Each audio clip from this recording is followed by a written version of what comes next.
Namaste, namaste. How's it going? Energy is oftentimes misunderstood. There's so much emphasis on the prana, the vital force. Prana being the absolute energy. Yes, I'm not discounting the power of the prana, but really, without something which gives life to this potent energy, it's nothing. It's non reacting, it's not capable of producing. Prana is the passive, non reacting manifestation or representation of the absolute self, the Shiva. But for us to feel its presence, for us to feel the grace of God, we need to ignite it.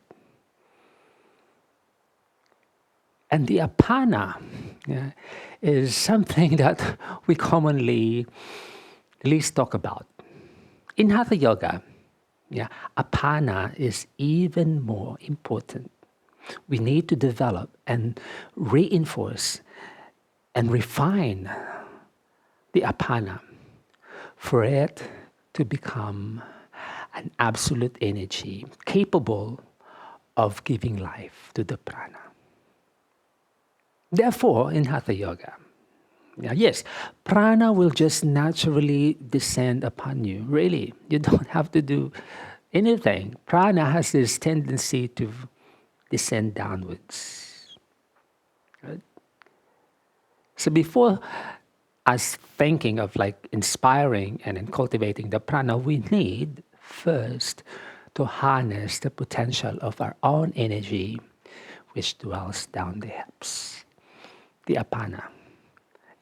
The absolute form of the apana is the Shakti, the Kundalini energy, which is the active representation of the absolute form. They're just one and the same. For the grace of God to assume a form, it has to transform itself to something which is life-giving, reacting, dynamic. And that's the reason why we're here. This is the product of the prana assuming a mortal state, an active state, a life-giving creative energy. And then it doesn't take many years of study or understanding and research to really understand the essence, the creative energy being down the hips, where the organs of our creative functions are located, is the reason why it's so powerful for creating life. But the apana has its natural way of flowing down and out. That's why it's life-giving. It's the creative function on its basic potential. In Hatha Yoga, we need to reverse its downward and outward flow. But first, we need to cultivate it. We need to harness it. We need to produce it. We need to feel it. And then that's the purpose of the asana. That's the purpose of the pranayama. The bandhas, to harness and collect this unified force. And then the mudra becomes like our tool in lifting the absolute form of the apana up to the brain. And then the pathway, being the spinal cord, the central nervous system, the spinal cord and the brain, and the substance that contains the prana being non-reacting, flowing down to the body, and the apana being reacting, rising up from the hips to the brain, and they become one. Therefore, we feel and experience the prana, right? The absolute energy, which is now life-giving, creative, and has the potential to give life, right? And there are many other subtle tissues, energies, surrounding these two main ones. One being the ojas, one of our vital tissues. The ojas is a vital tissue as close to the purity of the prana. But ojas is Nothing. It's not reacting. If we don't electrify the ojas through the cultivation of the prana, it's nothing. It's barren. There's no life. There's no power to this vital force. And all of this are commonly taken for granted. Yeah. The body being the most, I say, easy to cultivate, yeah, is the secret. A weak, closed, tight body shall not do it. Yes, you will just function normally as required by your energetic and your physical activity and your sensorial functions, but to transcend beyond the common senses and our vital functions, we need to cultivate the apana.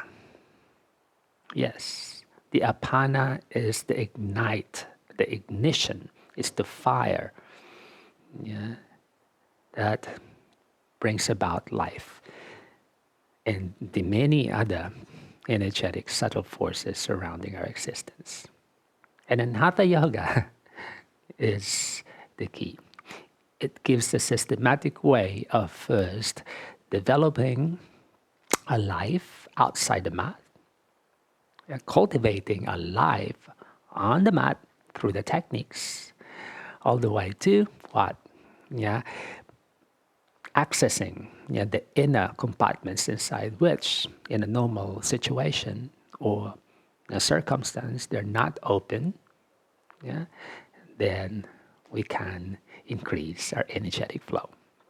All right, now, if you're going to ask me, what is a technique that is accessible for everyone? All right. Well, in this modern times, who has the time? Who has the, I say, the resources? Yeah, and there's many obligations, priorities, commitments, a situation. Yeah. Well, Hatha Yoga is a long life commitment, but for us, yeah, for most of us, yeah, how can we increase the power of our own vital energy, our own life force, the apana? And how can we reverse its flow? All right. And Hatha Yoga gives the answer as well. Now, first, of course, yeah, exercise. Yes, exercise. Yeah, asana. Yeah, probably 3 times per week. Yeah, build the power of your body. And if you want inspiration, I've given tons of tutorials on this channel, so you may just practice them. Yeah, some of them, most of them are actually beginners. Yeah, all the way to some advanced techniques. Yeah. Next, cultivate your breath. Yeah, you don't have to be holding your breath for many minutes or hours. Yeah, I would recommend 10 minutes, yeah, of daily practice. So that's 10 minutes if you can browse through your phone for like an hour. And then it also gives some spiritual observances, yeah, without you becoming too poetic or dramatic. One is, what's your diet? Yeah, right?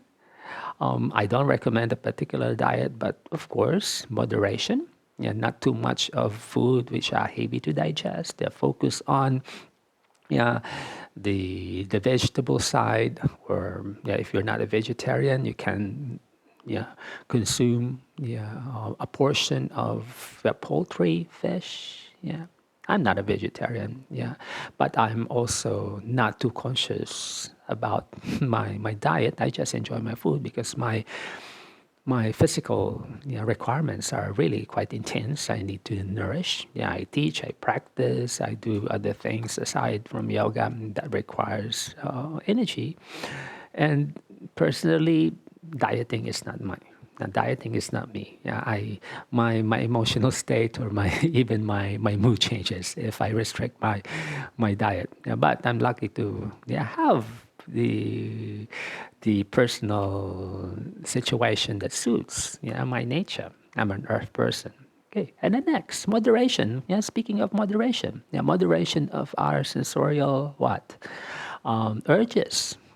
Yeah, And then when it comes to that, of course, since this is the pathway, this is the dwelling, of course we need to be mindful, yeah, of how we, yeah, release, yeah, the sexual function, the sexual urge, and the sexual energy. There are techniques in Hatha Yoga, but I won't, yeah, dwell on them. I've given a number of tutorials about them as well. But off the mat observance, it means not being too preoccupied with that aspect. You know what I mean? Instead of spending time thinking about the sexual thoughts, why don't we, rechannel the time we have for creative higher function, spiritual function, your sport, yeah, your hobby, yeah, socialize, yeah, practice. Me, it's the practice. Yeah, so and teaching. That's my outlet. Yeah, but I'm not telling you to totally stop, because stopping it totally is bad as well. Yeah, because the body can only hold much. Right. But there are techniques in Hatha Yoga where you still release it, but you keep the essence. Yeah, you keep the essence. Well, yeah. And of course, what? Meditate. Yeah, practice.